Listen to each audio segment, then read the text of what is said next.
I listen to the Greg McElroy Always Be College Football podcast because he talks football. He's not worried about reporters sleeping with head football coaches. Kind of fun, kind of hilarious, actually, but he's talking ball, breaking down tape. He talks to all spring long all these college football coaches. Pete Golding at Ole Miss is fascinating. You know, he took over under fire when Lane Kiffin went full heel. He's always been a heel, but leaned into it and left his team right before the college football playoff in one of the nastiest courtships we've ever seen. Won himself a couple of games in the college football playoff and then reveals he's a heel himself by illegally tampering with a kid who's in class at 8 a.m. and gets full on busted for it. And then with no remorse for it goes, I'm sorry. So it's good stuff, man. Pete Golding, a listen-in from the Greg McElroy podcast at 11:30. I'll tell you what else is happening today on the Louie Bellina Show. The ticket booth is already open and you didn't even know it. A shame. I'm going to give away a family 4-pack to Moody Gardens. How? Text message registration. Been a while. You know, I like to mix it up. We do online registration. It's how we gave away that Honey Baked Ham $100 gift card last week. Caller 5, pretty common too. But I like to do text message registration. I am a believer that participation participation should be rewarded. So today, if you text, you'll be registered. And when I say participation, saying register me, saying I want, that's not participating. But if you have a question, comment, or opinion, if there's something on your mind, well, text me. 979-693-1150. 979-693-1150. You can light up the Texas Mobile and Lube Express inbox, and you got till 2 o'clock. So you don't have to rush. I mean, you can. 979-693-1150. Texas Mobile One Lube Express, owned by Gabriel Garcia. Don't forget to hit send. We'll begin our day. Maroon and white notebook like we always do. Aggie softball went to Waco. It was their final non-conference game of the year. Aggie softball in the single digits for the number of games left in the regular season.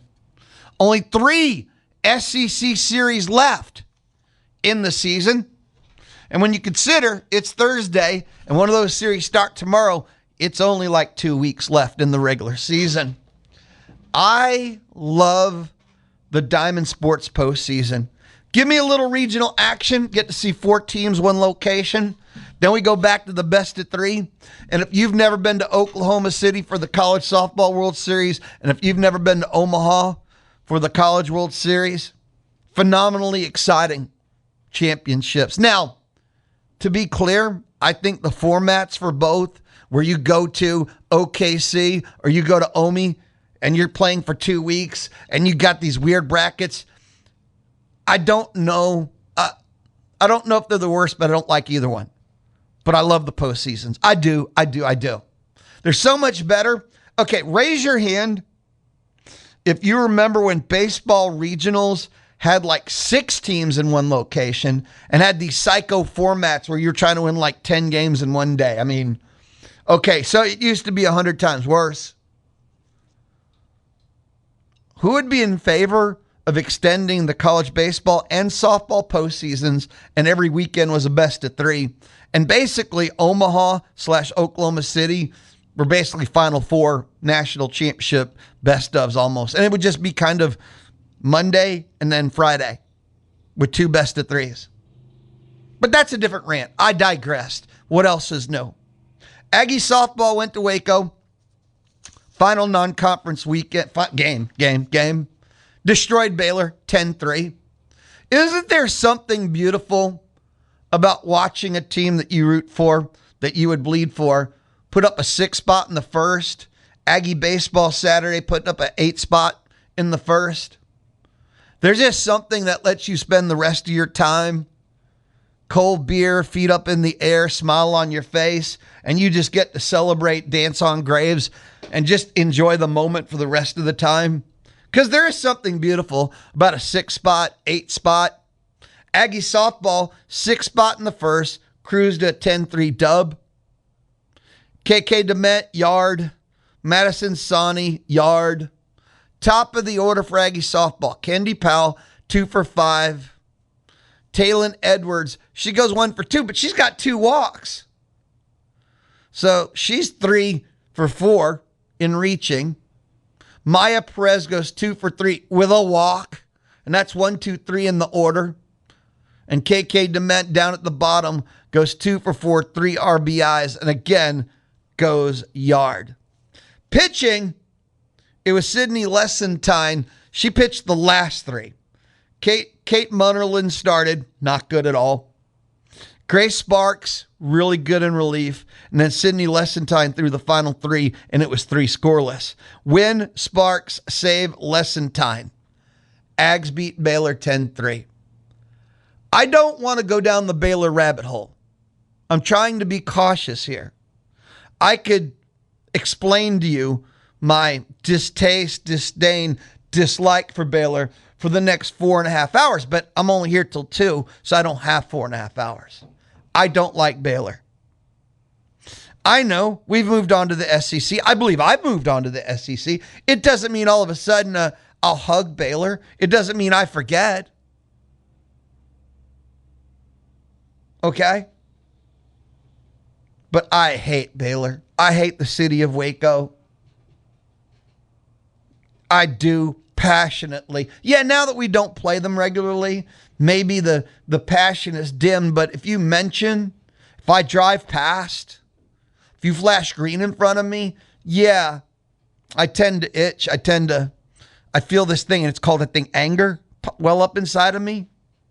So a midweek win over Baylor feels good.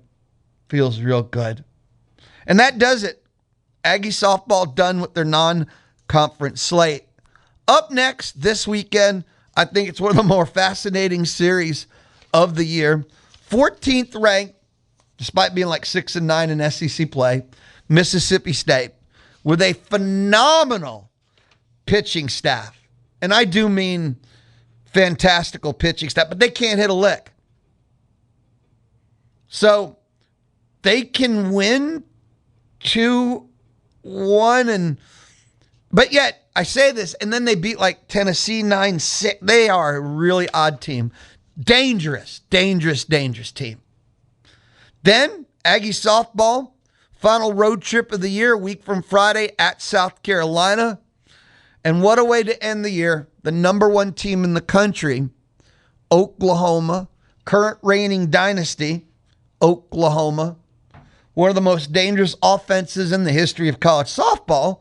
Oklahoma makes their way to Davis Diamond. It's a Thursday through Saturday. Thursday, April 30th through Oklahoma. That's how Aggie softball will wrap up their year. Can't wait. 9 games left total. Let the postseason begin. I'm going to do something. Not like live radio prep here, but I should have. I knew I was going to talk about it. But what is the current RPI after Aggie softball RPI? Let's see what it says. Aggie softball RPI. D1 softball, women's softball RPI. And it'll all be updated as of last night. Texas A&M RPI is 15. Texas A&M RPI is 15. Arkansas is 1. Texas is 2. Bama is 4. Florida is 5. Tennessee is 6. Oklahoma is 7. Georgia is 11. And Mississippi State, who the Aggies face this weekend, are 13. LSU is 14. A&M is 15. So A&M is 15, which is safe hosting. That's the 10th overall SEC team in the RPI rankings. This is all relevant because 15 is hosting. Will the NCAA committee allow 10 of the 16 host sites to be from the SEC? You beat LSU. Well, they punt LSU out if it's 14-15 next to each other. You're playing Mississippi State, who's 13. You beat them, but it's home, so you don't get as much RPI boost. But if the final RPI rankings are 13 Mississippi State, 14 LSU, 15 A&M, and you beat 13 Mississippi State in the series and 14 LSU, will the committee take head-to-head? Committee has been stubborn about head-to-head in the past. They will flinch. Like, these are all factors and relevant in this conversation. Right? So, this series, everything is important. They're in front of you in RPI, but again, at home, you don't get the boost like you do road, but still. And again, if it's this tight, LSU 14, Mississippi State 13, and you're 15, and you've got the series win over LSU already, now Mississippi State, the committee, I don't see 10 host sites for the SEC. Get the dub. There is business left to be taken care of. Go Aggie softball. Go Aggie softball. Go Aggie softball. Go. One more from the Aggie softball universe. This is so cool. I've already got this I've got the date marked on my calendar. Announcement this morning, but Texas A&M's Davis Diamond, the softball stadium, Texas A&M's Davis Diamond is going to host the 2026 Athletes Unlimited Softball League Championship, the Pro League Softball Championship. The championship series, along with their playing games, will be held July 23rd through the 26th, Davis Diamond. The play-in game has the second and third ranked teams Thursday, July 23rd, and then the best of three championship series begins on Saturday, July 25th. And just to give you a feeling, the game one is nationally on ABC network. And it's going to be the first ever professional softball game to be broadcast on network television. History is going to be made, and Davis Diamond is going to be a part of that history. First professional softball game ever to be broadcast on national television. And it's game one of the AUSL championship game.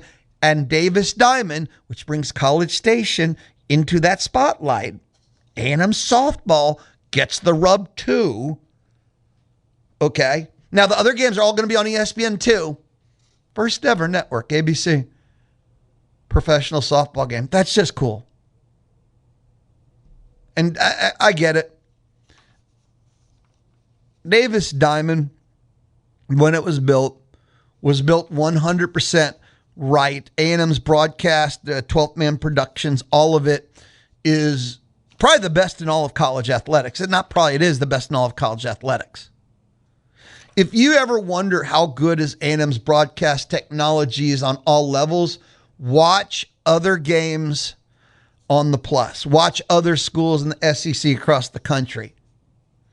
I know a lot of people got a feel for how bad it is when they watched A&M OU baseball to start the year, and the OU production was nightmare levels of hell. That's the norm. We're spoiled. You watch A&M baseball, softball on the Plus, and it's professional level. Anyway, and look, with the ABC thing, it doesn't mean 12-man production is going to do it, but they have the capabilities, everything here. Anyway, Davis Diamond, AUSL Championship and playing games July 23rd, 26th. I can't wait. I know I will be there. Let's grab our first time out of the day. It is the Louie Bellina Show. This is the Louie Bellina Show on a Thursday, just getting started, and it's all presented by CC Electric on the Zone. Follow the Zone on Twitter X and get guest alerts for TexAgs Live and the Louie Bellina Show. Follow us on Twitter X. Zone 1150. Zone 1150. We're in the Maroon and White notebook. Aggie softball beat the hell out of Baylor AAA. Always makes for a smile on my face, a good night of sleep. And again, the AUSL, the Pro League Softball Championships will be at Davis Diamond. And game one of that championship game will be on ABC. First ever professional softball game on network television. And Davis Diamond, College Station, will be a part of that history. Buckyball got another commit, 6'5" guard, Lucas Walls. And he played for Bucky for 2 years at Samford. He's currently coming from Radford. Averaged about 8 points a game, shot 46% from three-point land last year. So a guy that will not be taking X amount of time to be up to speed because he played for Bucky 2 years. He knows everything about Bucky ball. He's well indoctrinated. So this is someone that will take no time to get up to, and Bucky wouldn't go after him if he didn't think he had value in the system. And I would also say, deep dive thinking this may be too much, but Bucky himself, McMillan, has now had a year in the SEC. And I would say that Bucky's radar, Bucky's thought process, even what he knows and believes, is more refined now. And what that means, and what he did in year one was incredible. I thought he was the coach of the year. He is the coach of the year. Screw what the voters said. They just went in with, well, he won, so he's got to be the best coach. No. I would argue that even Bucky is better at what he was already pretty great at, don't you think? Now that he has all the data points of his first year in the SEC. So if he thinks that Lucas Walls from, Sanford Radford can fit what he just saw the SEC demands, that's a pretty good sign. Don't you? So another acquisition. And so far, I guess that's two. PJ Haggerty, leading returning scorer in the country. And I say this every day because it's got me so fired up. And by every analysis, every, expert, PJ Haggerty is the ultimate, the most perfect buckyball system fit you can have at guard. He gets to the rim, and buckyball needs guards that can attack the rim. And due to, we'll say, height and strength issues, that was not necessarily the case consistently. And Haggerty just outright can shoot. And he'll distribute the ball too. And he can rebound. He is everything. He's exactly what buckyball needs. Kind of exciting. Duh. So, also, before we jump out of the old Aggie basketball, universe, saw this tweet from Texas A&M basketball, but the NBA playoffs are about to begin, and the play-in games have begun for the NBA, and Robert Williams III in, and of course, Alex Caruso in, so best of luck to both of them. Aggie football, we're in the Maroon and White universe. We float around different things, national, local, regional, caught my attention. The millionth, next year, I'm going to have fun with this because I look at the mock drafts all the time. Athletic, CBSSports.com, NFL Network, ESPN. I do. I love the draft. Next week, dun, dun, dun, dun, it'll be time. So the Athletic has Dane Brugler. He released something called The Beast, and he breaks down every player, breaks it by, it's like 658 pages long. And it's called The Beast because it's a beast. It's actually too much. It's unwieldy. It's really hard to use. Using modern technology, you should be able to access it and use it better. It's kind of bad. And then after he released The Beast, release the Kraken. Now, after he releases The Beast, and it was released today, he does an updated 7-round mock. And all I want to know, because I take the 7 and go, where's my Aggies at?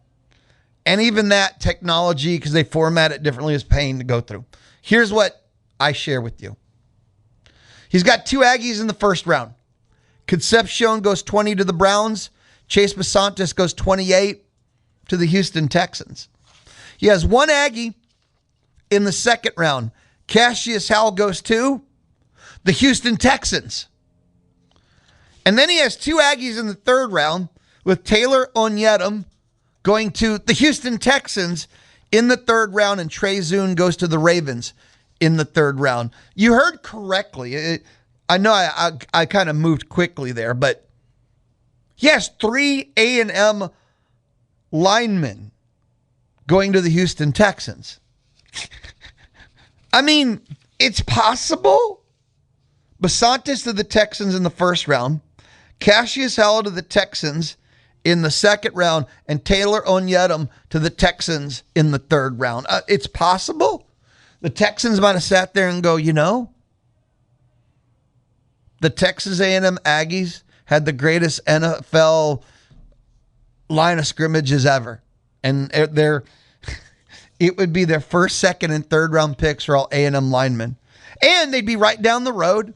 And we, the Zone 1150 AM and 93.7 FM, we run Houston Texans football, so you can listen to your favorite A&M lineman play every Sunday here on the Zone. That would be awesome stuff. I don't think it'll play out that way. Maybe. I don't know. Here's what I took away. 2 Aggies in the first round. And again, this theme is 5 in the first 3 rounds with Tyler Onyedem going in that third. That's a name that Tony Catalina of the Austin American Statesman has said that all the people he talks to keep saying that guy's day one, first 3 rounds, day 1 pick. This is a guy who's going to start or be a part of a 2-deep rotation in year 1. That's the level he's at. So something to think about. I mean, and that's why, from there, will the Aggies make 10 most all time or hit that 11 mark? And we won't know till the end of the weekend and have the most ever. Is it 1, 2, 3 in the first round? It'll be 3 in the first 2 rounds, 5 in the first 3 rounds, day 1 draft. And will they hit 10 to tie or 11 to win most ever draft? Chase in College Station going for the, funny tweet of the day. I mean, Texans have PTSD from Kenyon Green. So he's thinking that the Texans might avoid all Aggie linemen O or D from the Kenyon Green. Thank you, Chase. Thank you, Chase. Anybody that tweets is registered to win a family 4-pack to Moody Gardens. The ticket booth is open. The ticket booth has been open since the second we begun hanging out today. And anyone that texts between now and 2 o'clock is auto-registered. I'm just going to blind draw. I don't know, somewhere between 2 and 4 o'clock today. So we'll blind draw once we're done at 2 o'clock. So if you would like to win a family 4-pack, all Zone, Brian Broadcasting prize eligibility rules apply. Just text 979-693-1150. And participation on the Louie Bellina Show, I'd like to think is rewarding, but maybe it's not to you. You're like, it wasn't really that big a deal. So maybe you'll be rewarded. 979-693-1150 text now. But yeah, that's your 298,732nd draft update of Aggies and the NFL. And again, next year, I'm going to actually do a counter. Every time I reference a mock draft, I want to see how many. I'm not going to stop doing them. I love the draft, whether there's 1 Aggie or 11 Aggies. For me, I'll give you a heads up. The hottest rumor now is the Cowboys will trade up. We don't know if it's going to be 4. If it's 4, they're going to take Jeremiah Love, or 6. And if it's 6, they're going to take Sonny Styles, the linebacker, Ohio State. But that's kind of the things to watch. The latest rumors swirling around. Cowboys seem, because they have 2 firsts, and they're going to package them and either move up to 4 and take Love or 6 and take Styles. Little things to look at. But you know what? The NFL draft has never, ever, ever, ever went A, according to any mock draft ever created, and B, according to any rumors you've ever that have been public. And that's part of why I am a junkie, because it's so non-scripted. It's fun. When we come back, I don't know, we'll figure it out together. Don't disappear. It is the Louie Bellina Show, presented by CC Electric, built on faith, family, and community. That's CC Electric. It is the Louie Bellina Show, Thursday on the Zone. The Louie Bellina Show. Let the broadcasting of the disturbed continue. Fun is not optional. Darn it. Weekdays 11 to 2 on the Zone. The Louie Bellina Show, just getting started. 12 till 1. The entire lunch hour will be. It's hilarious. Okay, I interrupted myself because this text message. We were just talking. Okay, the Louie Bellina Show. Noon till 1, Olin Buchanan inside the Charles Schwab studio. 1:30 is a listen-in. Pete Golding, Always Be College Football podcast. I'm going to come back to that in 1 minute. The text message is, I read somewhere that the Texans would be interested in Zune to a center, a former captain that participated in the Senior Bowl. Well, would be cool to see two Aggies on the same O-line beside each other. Yeah, the A&M is going to have Crownover, I think, is going to go somewhere in the first 5 rounds. Could it be 3 rounds? Yes. Basantis could be first, late, early second. Check. Zune, round 3, no worse than 4. And the Texans are going to be picking linemen in those first 4 rounds, probably 3 picks. And they're just going to take best on the board. And there's a lot of Aggie O-linemen that are going to be best on the board in the slots we're talking about. And if you're wondering why, and it's from Anonymous, they didn't sign it, no problem. I like when people put their name and where they're from in there. Just makes it more personal. Get to know people who text regularly even. Like Juan and Chase, JD4, Vinny and LaGrange, and so many people. Rob and more. Over time, you just get to know people. It's kind of cool. But Anonymous is fine too. But and the athletic one had, again, the Houston Texans taking 3. Cassius Howell's not an O-lineman, but Howell was in the 2nd. Zune was in the 3rd. And who was the other one? Cassius Howell, because I just had it in front of me. That's the problem with the bad brain.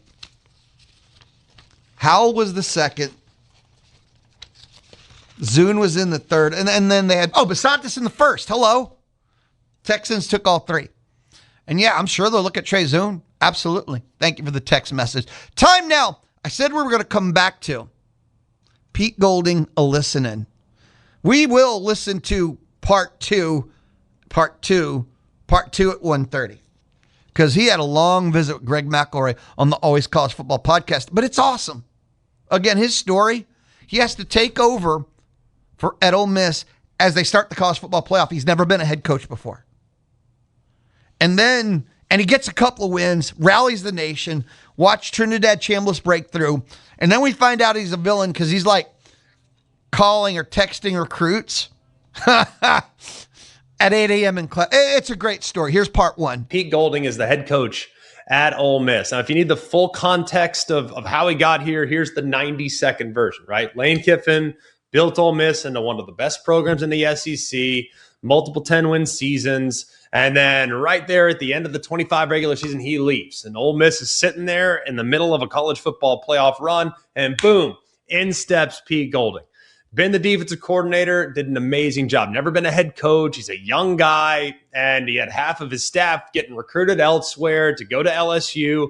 He had a lot to handle in preparation for a college football playoff game. And what is maybe one of the most remarkable things that we've seen is that he beats Tulane. And then he knocks off Georgia. And then he's one game away from playing in the national championship with a staff that was kind of in chaos and in disarray. And one guy's here and they're trying to recruit. They're trying to do the portal. So pretty amazing what he was able to do. And I don't think that many people know Pete. So here's our conversation with a guy that I think most people are going to love once they listen to this. Here's Pete Golding. Look, Pete, I've known you forever, man. And it's so awesome to see you as a head coach now, first and foremost. And I've told you that already privately, but saying it publicly, I want everyone to know just how excited I am about this opportunity that lies right in front of you. Look, you're from Hammond, Louisiana, right? You play at Delta State. You spend years at like lower level spots. You finally get a chance. And there you are. You're at UTSA, then at Alabama.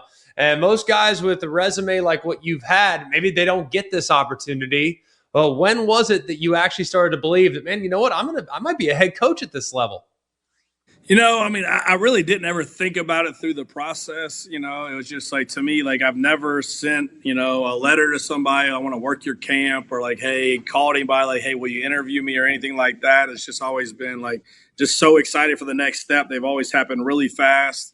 I've always been really fortunate to be around a lot of really good dudes, get really good players. And then you just look up and you're 22 as a DC, and then you go back to your alma mater, and then you're with Ron Roberts, who I think is one of the best I've ever been around. And then you get to see it done that way, and then get to go to your hometown. But to me, it was probably the break from like Southeastern 1AA to Southern Miss, being Division I, because I always kind of had it on this pedestal because I had no idea what to compare it to. And playing D2, like you always had like Division I and SEC and all that type of stuff. And then I got there, I'm like, man, you know what? Like it's the same, right? It's not all that and all that. Like just work really hard and be sound in what you do and recruit good players. So. And then when I went to UTSA, we had a lot of success that second season from a defensive standpoint. And then I started getting some calls then and didn't have an agent. Bo Davis was my D-line coach, right? And he's like, hey, Like you need an agent. Like this is how this business works. I'm like, bro, I'm good. I don't need one. And then, that's when Ed was at Bama. Right. And so I got a phone call from Ed, and I was the whole like, hey, Jeremy's about to take Tennessee job. We don't have anybody in line. Would you be interested in an interview at Alabama? And I didn't know anybody there. I'm like, yeah. So that's how it happened. And when I got there, like, you know how Bama is. Obviously, you played there. When you walk in the building, it feels like everybody's there has been a head coach there, the NFL, and you start hanging around with him, you start drinking beer. I'm like, man, if this dude could be a head coach, I could be a head coach, right? I mean, some of those dudes. But it was probably really Bama as far as the head coach. Like, hey, if you want to go that direction, you could. You're around the best guy to ever do it. But to me, I just love coaching defense and love running the room and recruiting and all those that I wasn't looking for that, really didn't want that. This was a little different based on the move here for my family and everything else and the timing of everything. So, but just super fortunate to be around a lot of really good people. I think timing's everything, right? And obviously the good Lord had a lot to do with that, but awesome opportunity. Yeah, well, it's funny to me, though, because I've had the same conversation with Kalen DeBoer, had the same conversation with similar pedigrees, that maybe started at either NAIA, D3, D2, what have you. And it's like, ball is ball. Like, to me, ball is ball. Like, whether you're at Delta State, at Ole Miss, at Washington, at Alabama, at Ohio State, like, ball is ball. And if you can coach it, you can do it at the D3 level. And frankly, it might be more impressive to do it at a lower level than do it with all the bells and whistles that you have at the D1 program. So is that kind of your philosophy, the way you've approached it? I think the biggest thing at that level, Greg, like you don't have a guy with a skill set that can do everything. So you got to look at the player like, hey, what can he do, right, based on what he can't do. And as far as from an NFL standpoint, like, all right, here's the criteria for this position, and you've got to check every box or you're not going to play. So, it made me very young create a lot of different personnel packages based on what can do. We're not going to call this when little Johnny's in, so let's create a package based on what little Johnny can do, right? And then, all right, the 5 technique can't rush. Well, if it's an obvious pass down, let's take him out and put Tim in. So, like, I think it made you evaluate from a player what can they do, not what they can't do, create packages, which allow you to be a little more multiple, throughout it. And then I felt like the best thing about those lower level D2s, like, man, like week 1, you're going against 5 wide. Week 2, you're going versus the triple, a split back veer, right? Like then week 3, it's 21 person. Like you saw it all. And then the best thing about D2, I mean, it's 36 equivalencies. You can break them up how you want, right? So, I mean, you're recruiting in-state Pell kids because it's 0.46. So, like, you're managing a roster. You can cut guys. You can bring them in. We lived in the transfer market back then because you could transfer down, right? Yeah. So, I mean, you're looking like, all right, who can we add to it? I mean, like in 2010 at Delta State, we go to the national championship. There's 62 new players on that team. So that weren't there in 2009. So, like, a lot of that had really helped me through the process, to be able to be ready for when it did transition and all that, and to be appreciative of where you're at, because every step we traveled a little better, we wore nicer stuff, right? You ate a little better, right? You made a little more money. So just climbing that ladder was pretty cool. It's awesome. I do want to kind of go back just for a moment. And look, we want to focus on this year's team. Yeah. What you did last year, though, it's impossible to ignore with the success that you had. I mean, you're sitting there, it's November 30th or whatnot. And you had told me, told us, our crew, behind the scenes, what kind of went down and how you really weren't interested in being the head coach. And then all of a sudden they're like, hey, we kind of like you. And just walk us through that night and being told, all right, hey, Pete, you're our guy. Yeah, so it started, obviously the Egg Bowl was that Friday, right? So then I rode back with Kiff. Knox had a playoff game, so we took the van back instead of riding back with the team. And I thought you said you travel better. What do you mean? What do you mean? Well, we played at Starkville, bro. You're not an hour and 20 minutes. Like, we stay at home. And so then, like, I still couldn't get a real feel because I was with him the whole time. I was like, hey, Tuesday I'm going to Florida. Hey, Wednesday I'm going to LSU. Like, hey, Thursday I'm staying. So I still couldn't have it like a real feel. And then it was Saturday night that I got the first call from Keith, right? Saturday night saying, hey, Kip's decided to go elsewhere. Like, hey, let's meet at 7:30. So we went in there, met with 7:30, started talking about some things. And then he met with the Players Council. And then it got real about 12:20 that day. They called me back over there, the chancellor and Keith, and was like, hey, man, like, we really want you to do this. We think it's the right time. We think you're the right guy. Because I kind of expressed throughout it, that, like, I love my role. Right. You ain't got to worry about me going anywhere. I came because of my family and all that. And then the situation of how it went down, what was going on, everything about it, it's just, the timing. It goes back to timing to me. It was just like, it just felt right. It wasn't anything that I wanted to ask for, any of those type of things. And it felt right. And, I never thought I would want to do it at this age. And then after 5 days being into it, man, I was like, man, I wish I would have done this a long time ago. To be honest with you, the ability, to be able to impact people around you and all those type of things. But it was super fast. I was like 12:22 on that Sunday, right? Because they mentioned a couple other names. And to be honest with you, I'm like, you know what? Like, I really don't want to work for somebody else at this point in my career, right? Like, let's just do this. I didn't ask how much, didn't ask how many years. I just went straight over to the building and started recruiting some offensive staff, right? Try to keep them off the plane by 2:00. And we had a 1:00 team meeting, had no idea. I was meeting with an offensive coach and 12:58, like, hey, come in here. And then it was the announcement. So that was a little bit of a surprise. And then, this is the Sunday before a Wednesday signing day. Yeah. So obviously we weren't concerned from a defensive standpoint, but I hadn't had a relationship with the offensive guys that were outside of my area. So trying to do that, and then retention of staff and all that. So happened super fast, man. But I think it was a blessing, to be honest with you, that you had a game in 2 weeks. It was a blessing to me that signing day was Wednesday, man, because you just went straight to work and you had nothing to think about, and you were on with parents and you were on with kids, and then in the meantime you're talking about coaches, like, who can we get to replace if they don't come back? And so there was never a dull moment. Didn't have time to think about it, to be honest with you. And it's one of those things, man. Shoot or shoot, man. So you got your opportunity, you got to roll. It was super cool, too. And I loved what you said to the team. I think it was something, and I might be paraphrasing here, so clean it up if I'm off base. You said something about, like, hey, I can tell you all the things that I'm going to do, but I'd kind of rather just show you. And that's really the only way I know how to do it. And so what exactly did you show them in the first few days to get the buy-in that you got throughout the playoff run? Well, I think I had a benefit from the standpoint of, like, everybody in the building already knew why I was here. And so there was never a concern like, hey, are you going somewhere else or any of that based on the reason why I was here. So then from the defensive side, this had been 3 years at this point where they see the work that you put in and the love that you have for them and the ability to hold them accountable and all those type of things because they see it firsthand. So, to me, it was the other side of the ball. Obviously, you didn't have those interactions as far as in that detail. To just let them know, look, man, I'm going to be hard on you, right? Like, there's an expectation, you've earned the right to go play in the playoff. Let's make sure we're doing everything that we can in our power to play our best ball. There's some things that we need to add to do that. There's some things I feel like we could take away, that are a little, bit of distractions. But more importantly, just knowing that you care. You heard that cliche like your whole life. But just by your actions of being there and being hard on them, but having an open door. I think really involving the players committee, right, and the players council, leadership, whatever you want to call them, on if there was going to be a decision that they were affected by, not scheme-wise, not how we practice or anything like that, but some of those things that I thought about adding or taking away, I made sure they had an input because it's their team.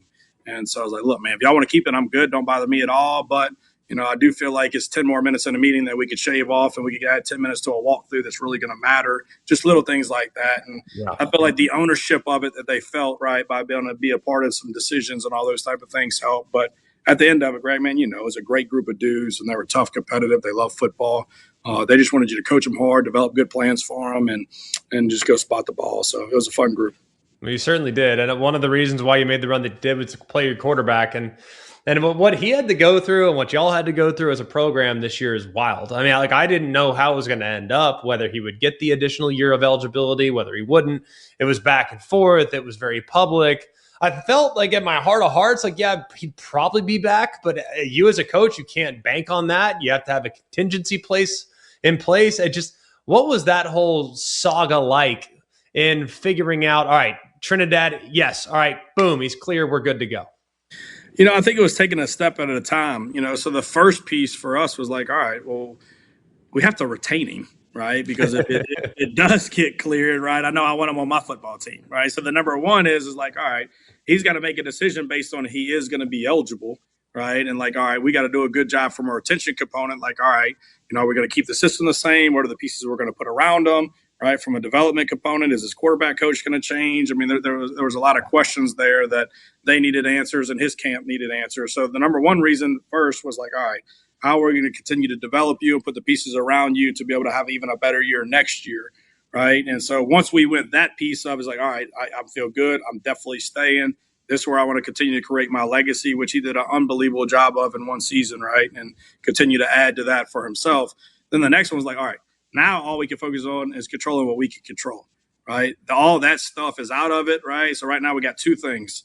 You got to help us recruit our roster in case you are eligible, right? Good players want to play with good players. And then number two, if you're not eligible, you still got to be preparing for the draft, right? If your eligibility is exhausted from meeting prep, right, and quarterback coach and all those type of things. So that's kind of how we went about it. And, I think he was a pro.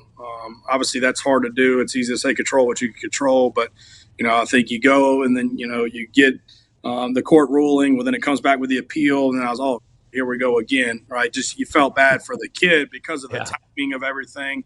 He already didn't do the combine, right? He wasn't doing pro day. It's like, all right, man, if this thing heads south, we got to make sure that, he's ready to start, going and doing interviews with NFL teams and all that. But he was awesome about it. He's got a great mom and dad. He's got a good agent and all that. And Joe did a great job with him throughout the process. But we took it one piece at a time, retention first, recruitment second for our roster, right? The development component third, and then just trying to really focus on controlling what we can control, getting a really good routine, still work out, be around the team, right? You're the starting quarterback until you're not. And that's how, I presented it to him. Right now, once we got the court injunctions, like, hey, you're our leader, you're our quarterback, we're doing everything, you're running the meeting, you're taking the 1 reps, there ain't any of that. And then we'll still work you out on the side just in case. That is part one of our Listen In Ole Miss head coach, first year, Pete Golding. I think his story is great. I think he's fascinating to listen to. I hear these things. I bring them to you. When we return, Aggie basketball, 10 minutes ago, they just got their latest commitment. I'll share the details and more. This is the Louie Bellina Show inside the Charles Schwab studio, Thursday on The Zone. Home on the road or Omaha. You can hear Aggie baseball on The Zone. The Louie Bellina Show, first hour. When I say done, holy cow, are we done? Here's what's still to come. Olin Buchanan, I've once heard somebody call him OB. Works for me. Of Texags inside the Charles Schwab studio. Part 2 of our listening with Pete Golding. Again, I think he's fascinating to listen to, and I think his story is fascinating too. And he's a first-year head coach, so there's everything still to know. But 2 hours, 3 minutes and change left to win a family 4-pack to Moody Gardens. The ticket booth is open, and that's always thanks to Dixie Tire Company. It doesn't matter what you're going to win. Maybe it's food to the places you want to eat, tickets to like Moody Garden today, and that's all thanks to Dixie Tire Company. Dixie Tire Company has been serving Bryan College Station, I think it's like 36, 37 years now, and you can always call them at 775-TIRE. You heard right, T-I-R-E. I'll be right back with Olin. You can hear the Paul Feinbaum Show weekdays 2 to 4 here on The Zone. Presented by Polaris Fun Center. Paul Feinbaum is SEC Country, and Aggieland is SEC Country too. Join Paul weekdays 2 to 4 here on The Zone. Polaris Fun Center sells and service Polaris ATVs, Rangers, Razors, Global Electric Cars, Brutus, and the Polaris Slingshot. Polaris Fun Center, where they sell and service fun, not tractors. The voice of the SEC. And you can hear Paul Feinbaum weekdays 2 to 4 here on The Zone.